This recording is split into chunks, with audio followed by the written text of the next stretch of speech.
ঠান্ডা লেগেছে, একটু রাম খেয়ে ঘুম দাও। বন্ধু মহলে অনেকেরই মুখ থেকে এই কথা বলতে শোনা যায়। এমন ভাবে বলা হয় যেন রাম আসলে সত্যিই ওষুধ। সত্যিই কি তাই? ইতিহাস বলছে 19 শতকে একসময় চিকিৎসকরাও সর্দি জ্বরে সীমিত পরিমাণ রাম পান করতে বলতেন। আর তার জন্যই তো রামের full form regular used medicine. রামের অ্যালকোহলের প্রভাবে শরীরে গরম অনুভব হয়, এছাড়া কিছুটা শান্তি অনুভূতিও হয়, ফলে জ্বরের যন্ত্রণা কম লাগে। অনেকের মতে রাম খারাপ ব্যাকটেরিয়া মারতে সাহায্য করে, তবে তার সত্যতা নিয়ে সন্দেহ আছে। অনেকেই তাই সর্দি কাশি হলে গরম জলে একটু রাম মিশিয়ে পান করেন।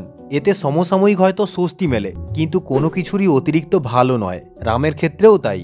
হার্ভার্ড ইউনিভার্সিটিতে প্রকাশিত সমীক্ষা অনুসারে বলা হয়েছে অতিরিক্ত পরিমাণ রাম পান করলে লিভারের ক্ষতি হয়, সিরোসিস হওয়ারও সম্ভাবনা থাকে। রাম ব্লাড প্রেশার বাড়াতে সাহায্য করে, এতে হৃৎপিণ্ডের পেশির ক্ষতি হয়। ফলে শরীর খারাপ হলে রামের থেকে ডাক্তারের সাহায্য নেওয়াই ভালো, কারণ রাম খেয়ে অল্প উপকার পেতে গিয়ে নিজের বড় সড়ো ক্ষতি ডেকে আনবেন না। আজকের প্রতিবেদন এই অবধি। নতুন কিছু ভিডিও নিয়ে আবারও দেখা হচ্ছে পরবর্তী ভিডিওতে। ততক্ষণ ভালো থাকুন, সুস্থ থাকুন। এরকম আরও নতুন নতুন তথ্য পেতে চ্যানেলটিকে সাবস্ক্রাইব করে সঙ্গে থাকুন।